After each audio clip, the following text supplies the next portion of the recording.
Most people get this completely backwards. They spend 40 years working, paying into Social Security, watching that money get taken out of every single paycheck, and then when it finally comes time to collect, they make the one decision that costs them tens of thousands of dollars, sometimes more than 100,000. And the painful part, they thought they were being smart.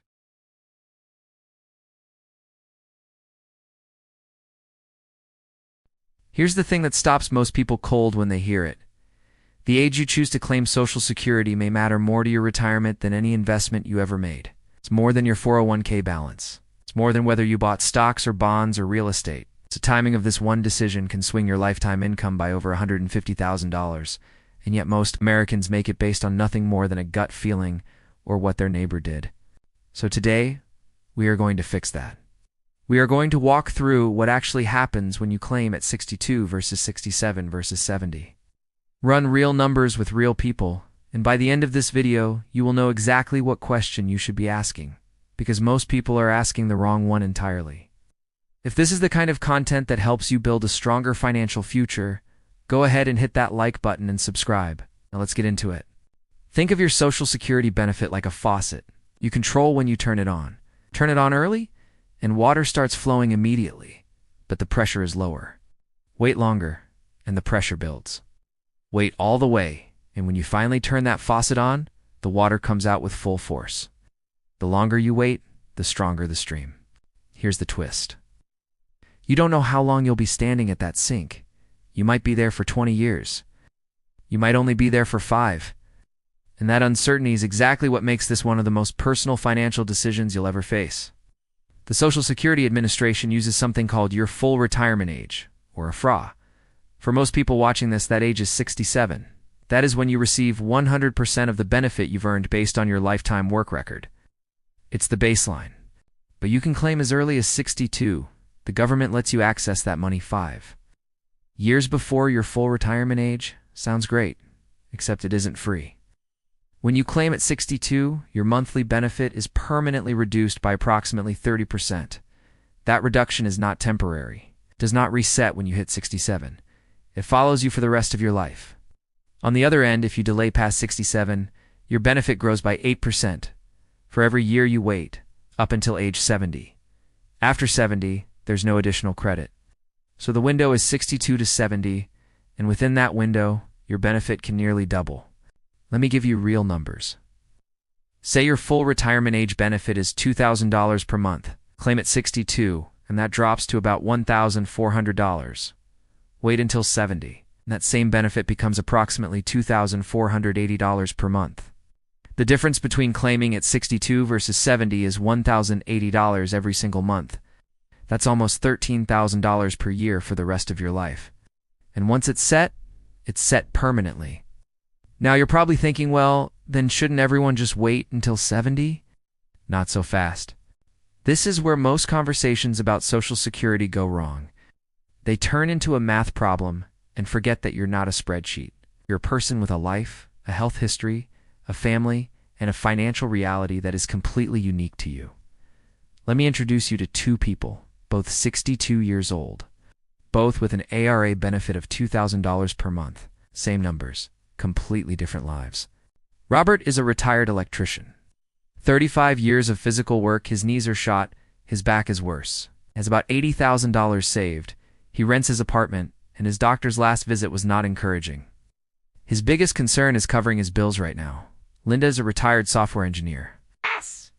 She left work at 62 by choice. She has $600,000 in a 401k. Her house is paid off, and she's in excellent health. Her mother lived to 94, her father to 89.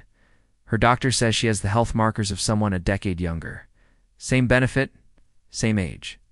Completely different answers. For Robert, claiming at 62 is the right call. It's not because a spreadsheet says so, it probably doesn't, but because he needs the income now. And his health suggests the higher benefit may never pay off.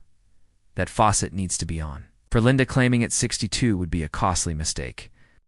She has savings to bridge the gap. She has longevity in her genes. Every year she waits is worth an extra $24,000 per year, potentially for 3 more decades. That faucet should stay off until 70. Same decision. Opposite answers. Both of them completely correct.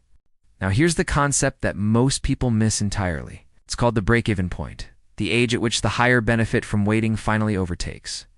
Everything you gave up by not claiming early, if you compare claiming at 62 versus 67, that break-even is around age 78 to 79. Live past that, you come out ahead by waiting.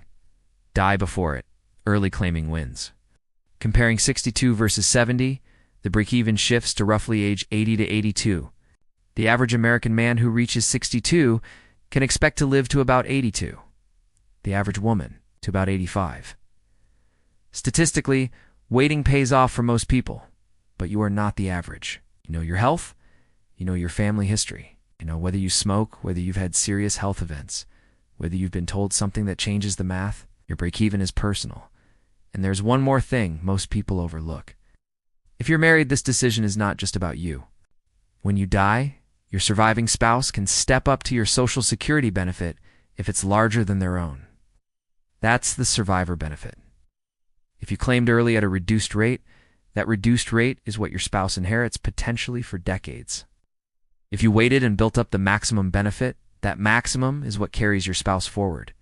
If you are the higher earner in your household, your claiming decision is not just a retirement question, it's a life insurance question for your spouse. The bigger your benefit, the bigger the safety net you leave behind. Now, I want to be fair. A lot of people ask, what if Social Security isn't there when I need it? The trust fund does face projected shortfalls in the mid-2030s without action from Congress. Benefits could be reduced. That is a real concern. But here's the context. Social Security is funded by payroll taxes from every working American. It is not going away. It's the most realistic outcome. Based on every projection and every piece of historical precedent is that Congress acts before automatic cuts happen. They've done it before. And even if cuts happened, a benefit you've built up to its maximum is still worth more than one you claimed early out of fear. Claiming early because you're scared the program might change is, in most cases, a decision made from anxiety rather than analysis. Your personal situation is always the stronger argument, but fear alone is not a strategy. Let me bring Robert and Linda back one more time because their stories actually ended. Robert claimed at 62, he received $1,400 per month. That money made a real difference.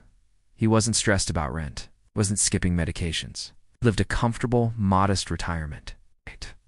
When he passed at 76, just short of the break-even, he had collected over $218,000 in total Social Security income. If he'd waited until 67, he would have collected $168,000 by that same age. Claiming early was right for Robert. Linda waited. She drew from her 401k to bridge the gap. Watching that balance drop was uncomfortable, but she stayed the course. At 70, she turned on $2,480 per month. By age 85, Linda had collected over $534,000 in Social Security.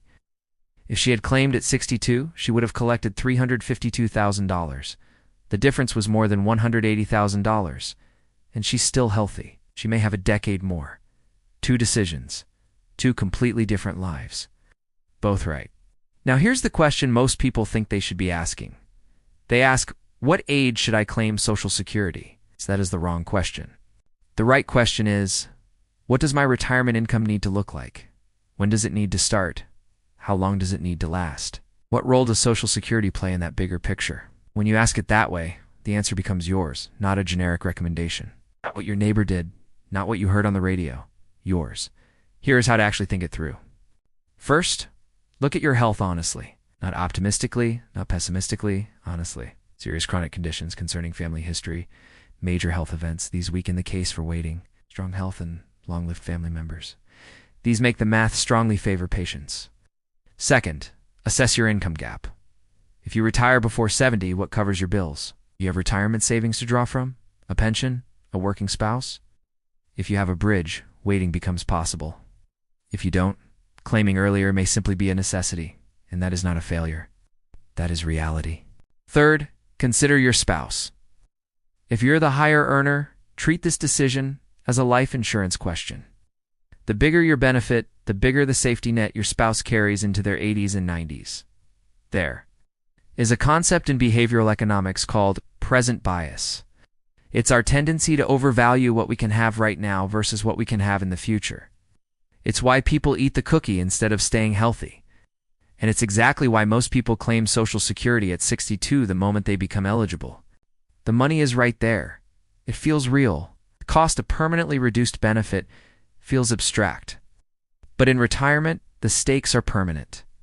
The $1,080 per month you give up by claiming 8 years early is nearly $13,000 per year. Every year for life. Present bias doesn't just cost you today. It compounds against you for decades. The most financially secure retirees tend to be the ones who delayed gratification one more time, even after a lifetime of doing it. Here is what I want you to actually do this week. Go to ssa.gov and create your personal My Social Security account. Your actual estimated benefits at 62, 67, and 70 are right there, based on your earnings, not a generic example. Run your own break-even. Take the difference in monthly benefit between two claiming ages and divide it into the amount you'd give up by waiting. Tells you how old you need to live to come out ahead. Then ask yourself honestly, does that feel realistic? If you're married, sit down with your spouse and talk specifically about the survivor benefit. What happens to household income if the higher earner dies first? That one conversation might be worth more than any other financial planning discussion you have this year. Social Security is not a puzzle with one right answer. It is a tool, and like any tool, its power depends on how you use it. Ow. The person who claims at 62 because they need the income and their health is uncertain is making a smart decision. The person who waits until 70 because they have the health and the savings is also making a smart decision. What's never smart is making the decision on autopilot. Claiming at 62 because everyone does. Waiting until 70 because a YouTube video told you to. The decision has to be yours, built on your health, your money, your family, your goals. You have spent 40 years earning this benefit. Take the time to claim it on your own terms. If this video helped you see this differently, share it with someone who's getting close to retirement. This is the conversation most people never have until it's too late. And if you're not subscribed yet, now's a good time. We'll see you in the next one.